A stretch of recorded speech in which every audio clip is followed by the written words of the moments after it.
Turn down the noise of the modern world for a moment. Take a slow breath. Because the story you're about to hear doesn't begin in a castle, or on a battlefield, or in some dusty medieval book. It begins with you, yes, you, living your life today, following rules you never questioned, rules older than your grandparents' grandparents. Rules that have outlived kingdoms. Rules that have survived plagues, famines, empires, and centuries. And tonight, as you listen, these forgotten medieval rules will quietly step out of the shadows, sit beside you, and whisper, "You still follow us, even if you don't know why." This is the story of three ordinary people living in a medieval town, Auriga, Thomas, and brother Aldrich, whose lives unknowingly shaped habits we still carry today.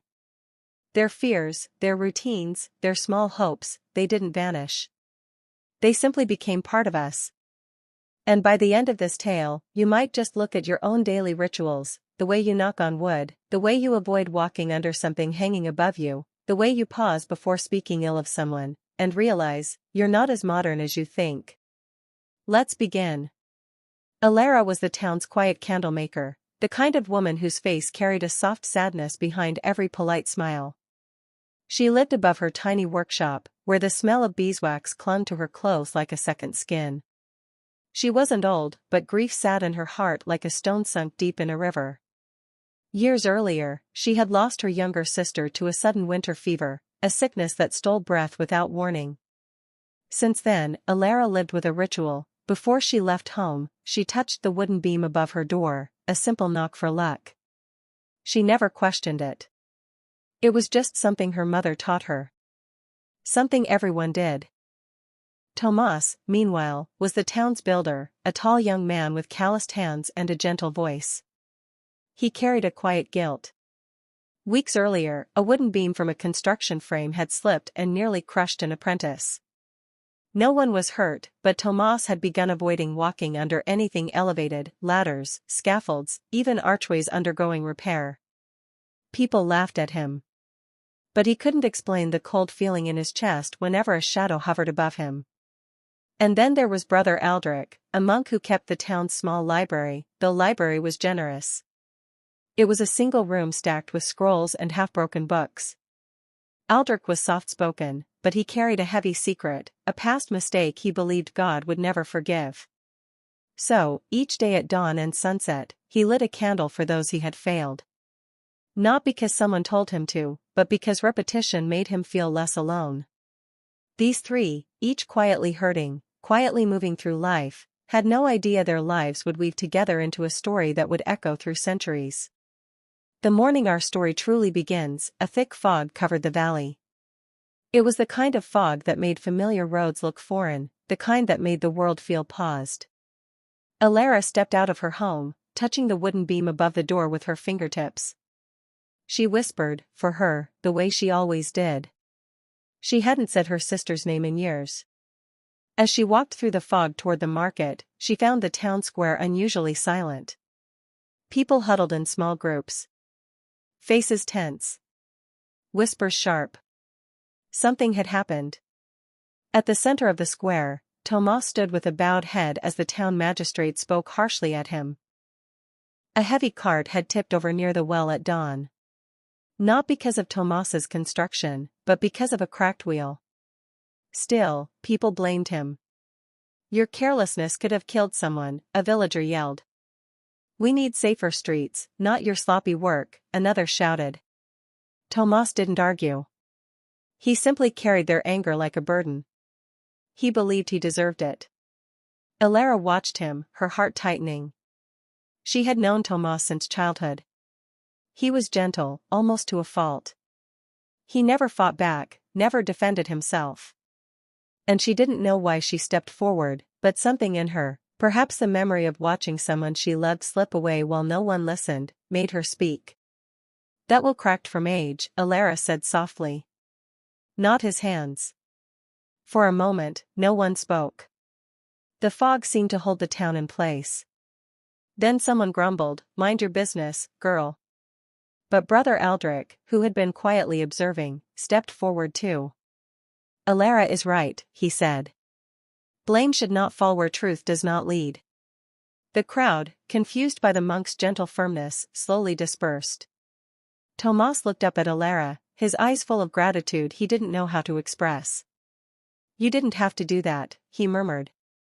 "I know," she replied. "But someone should." As they walked toward the marketplace together, she noticed Tomas pause at the old scaffolding beside the bakery. He stepped aside, choosing a longer path instead of walking under it. "You still avoid walking beneath things?" she asked gently. Tomas gave an embarrassed smile. "I can't explain it. Something about it feels wrong." "You're not foolish," she said. "Fear isn't stupidity. It's memory." He didn't understand what she meant, not yet. Later that afternoon, Alara returned to her workshop to find Brother Aldrich waiting by the door, his hands folded like a man preparing difficult words. "Alara," he began, "may I ask, when you touched the wood above your door this morning, what were you thinking of?" Her breath caught. "How did you?" "I was passing when you stepped outside," he explained quickly. "But the way you touched it, it wasn't a habit. It was a prayer." Alara lowered her eyes. "It's for my sister. I know it changes nothing, but I don't want to forget her." Aldrich gave a small, sad smile. "Sometimes we hold on to rituals not because we believe in them, but because we fear what it means if we let them go." Those words lingered in her mind long after he left. That evening, as the fog lifted, the three of them found themselves standing together at the town's old stone bridge. No one had planned the meeting. They simply ended up there, three lives pulled gently into the same place by invisible threads. Alara stared at the river, watching the pale moonlight paint soft silver lines on the surface. "My mother used to say the river carries our worries away," she whispered. "But it never carried mine." Tomas leaned on the cold stone railing. "I think we carry things because letting go feels dishonest. Like we're betraying the memory of the pain." "And yet," Aldrich said, "the weight grows heavier every year we refuse to set it down." The river flowed quietly below, as if listening. They didn't know it yet, but the simple habits they each clung to, the knock on wood, the fear of passing under things, the lighting of candles, were not unique. They were echoes of ancient human instincts.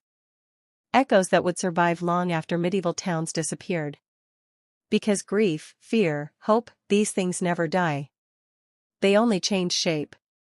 That night, something shifted between them. A shared understanding. A fragile connection. But the peace wouldn't last long. The next morning, a bone-chilling rumor spread across town. A traveling merchant had arrived carrying strange news. A noble family had fallen ill from a mysterious sickness spreading through nearby villages. Fear swept through the market like wind through dry leaves. People began avoiding one another. Doors closed faster. Hands shook. Eyes darted with suspicion. Every cough, every sneeze became a warning. And in times of fear, old rituals returned stronger than ever. People touched wood for protection. They avoided shadows, beams, doorways. They lit candles for safety. They whispered charms. They followed rules they didn't understand. Alara watched it unfold with a sinking heart. Tomas felt his chest tighten. Aldrich felt his old guilt wake again. And then, a child fell sick in the town. A small boy named Lauren, gentle and shy, whom Alara often gave small leftover candles for free. Alara ran to the family home the moment she heard. Tomas followed. Aldrich arrived shortly after. The boy lay pale and shivering, his mother frantic, his father unable to speak through the fear twisting his face. "He needs warmth," Alara whispered. "And light." "Light won't heal sickness," Tomas said softly. "No," she agreed. "But it calms the soul." Aldrich knelt by the boy's side. "We will stay with him tonight," he said. "No one should face darkness alone." And so they did.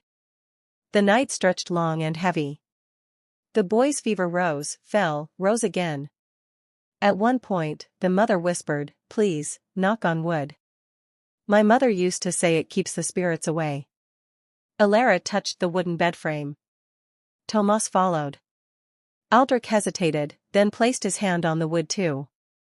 Not because he believed in spirits, but because fear needed comfort, not logic. And something extraordinary happened in that dark, quiet room. They understood. It didn't matter why rituals existed. What mattered was what they gave people. A moment of strength. A breath of hope. A sense of control in a world full of uncertainty. As dawn broke, tiny golden rays spilled through the window. The boy's fever had softened. His breathing steadied. His mother cried quietly into her hands. Tomas exhaled deeply. Alara wiped tears from her eyes. Aldrich whispered a prayer he hadn't been able to say in years. They had no idea that this night, this simple night of fear, candles, wood, and whispered comfort, would be the reason generations later people would still knock on wood without knowing why. Would still avoid walking under ladders. Would still light candles in moments of fear or remembrance. They simply lived the moment. They simply cared. But the story isn't over. Because while the sickness spared the boy, it would test the town in ways far greater than anyone expected. And the three of them, Alara, Tomas, Aldrich, would each have to face the one truth every human fears. Sometimes, the hardest rituals to break are the ones we use to hide from ourselves. The sickness had spared little Lauren, but fear never truly disappears after brushing so close to the unknown. It lingers, like the last ember of a fire that refuses to die. In the days that followed, the town changed. People stepped out of their homes with hesitation, glancing at each other as if searching for signs of illness, of danger, of something they could not name. Doors stayed closed longer. Conversations grew quieter. Even the sunlight seemed dimmer, as though the sky itself had learned to be afraid. Alara felt it every time she crossed the marketplace. The scent of fresh bread no longer danced through the square as cheerfully. Children played less loudly. People touched wood more often than before, doorframes, carts, tabletops, pausing for a heartbeat before moving on. She realized then how quickly fear rewired human behavior, turning small gestures into talismans, habits into shields. One afternoon, as she arranged candles on her counter, Tomas pushed open the workshop door. He stepped inside carefully, brushing dust from his clothes. His face looked tired, the kind of tired that no sleep could fix. "You've been quiet these past days," Alara said gently. Tomas nodded. "The magistrate wants all buildings inspected again. People blame me for every creak and every beam." He let out a breath that sounded more like defeat than anger. "I keep remembering what almost happened months ago. The falling beam. I still can't walk beneath things without feeling like the world might collapse." Alara came closer, her voice soft. "Fear doesn't go away just because time passes. It stays until we face it, or until someone helps us carry it." Tomas looked at her, eyes lingering with something like gratitude, something deeper, something he didn't dare name. "Does your ritual help you?" he asked. "The knocking on wood." She hesitated. "It helps me remember. And remembering hurts, but forgetting terrifies me more." A small silence settled between them, warm and fragile. Before either of them could speak again, Brother Aldrich appeared at the doorway, his brown robes dusted with chalk from the library walls. His expression was troubled, the way someone looks when they're holding news they don't want to deliver. "There's a problem," he said quietly. "Something you both should hear." They walked with him to the church courtyard, where an uneasy crowd had gathered. At the center stood the town magistrate, a broad man with stern eyes. Beside him, the traveling merchant who had brought news of the sickness days ago held a sealed parchment. "More reports," the magistrate announced. "Villages north of us are seeing new cases. The sickness may be moving closer." A wave of panic rippled through the crowd. A mother clutched her child tighter. A man stepped away from his neighbor as if distance could save him. Someone muttered a prayer. Another knocked on the wooden pillar beside the gate. Alara felt her heart tighten. She glanced at Tomas, who looked pale. Aldrich, though composed, seemed to brace himself as if preparing for a storm. The magistrate continued, we must act before fear turns to chaos. Those who exhibit symptoms, fever, cough, weakness, must report to the town hall. And those who can help care for the ill, step forward. No one moved. Not one person. Until Aldrich quietly stepped into the center. I will help, he said. The magistrate nodded, but his expression held a mix of relief and sympathy. Caring for the sick was seen as both noble and cursed, heroic and dangerous. Few volunteered willingly. Alara felt a sudden rush of anxiety. She grabbed Aldrich's sleeve. You shouldn't do this alone, she whispered. I'm not alone, he replied, his eyes full of unspoken meaning. Not anymore. Before she could respond, Tomas stepped forward too. I'll reinforce the town hall and help however I can. People need a place they feel safe entering. The magistrate nodded again, this time with genuine respect. Alara remained still, her heart torn between fear and the quiet pull of courage. She remembered the night they had stayed by Lauren's bedside, the fragility, the uncertainty, the way fear softened when shared. She thought of her sister, and the helplessness that still haunted her. Then she stepped forward. I will bring candles, she said. Light brings comfort. And comfort brings hope. And just like that, the three of them, Alara, Tomas, Aldrich, were bound together again, not by accident this time, but by choice. Over the following days, the town transformed into a place suspended between dread and determination. The hall became a center of care, its shadowed corners illuminated by Alara's steady candles. She worked tirelessly, molding wax with aching hands, delivering bundles of light each morning. The smell of beeswax became the scent of hope. Tomas rebuilt broken beams, reinforced doorframes, and checked every corner of the town hall. His quiet strength reassured people in ways words never could. Mothers thanked him with tears in their eyes. Elderly men patted his shoulder. Even those who once doubted him stepped aside with respect as he passed. Aldrich tended to the ill with gentle hands, whispering comfort into shaking breaths. He read prayers for some, sat in silence for others. Nights were the hardest. He often felt the weight of his past guilt pressing on him, but each time he saw Lauren's recovering smile or Alara's candlelight flicker across frightened faces, he felt a wound inside him slowly stitching itself closed. One night, as rain pattered softly on the hall roof, Alara entered with fresh candles. She found Tomas sitting by the doorway, his shoulders slumped, his hair damp from working in the storm. You should rest, she told him, placing a hand lightly on his shoulder. He shook his head. I can't. Every creak still makes me flinch. I keep checking the beams even when I've checked them 5 times. You're trying to protect people, she said gently. That isn't fear, it's love disguised as responsibility. Her words struck him deeply. He rubbed a hand over his face. Alara, do you ever think our rituals are just excuses to hold on to things we're too scared to release? She looked down at the candle in her hands. Maybe. But maybe they're reminders that we're human. That we're trying.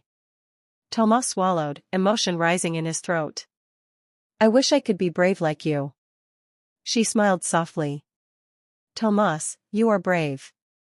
You're just too busy surviving to notice. Before he could respond, Aldrich called them inside. One of the new patients, a young woman, was struggling to breathe. Alara placed candles around her bedside while Tomas adjusted the wooden frame to keep her elevated. Aldrich prayed quietly, stroking her trembling hand. Hours passed. The rain eased. The storm faded. And the woman survived the night. When dawn finally broke, Aldrich stepped outside, letting the first pale light touch his face. Tomas and Alara stood beside him.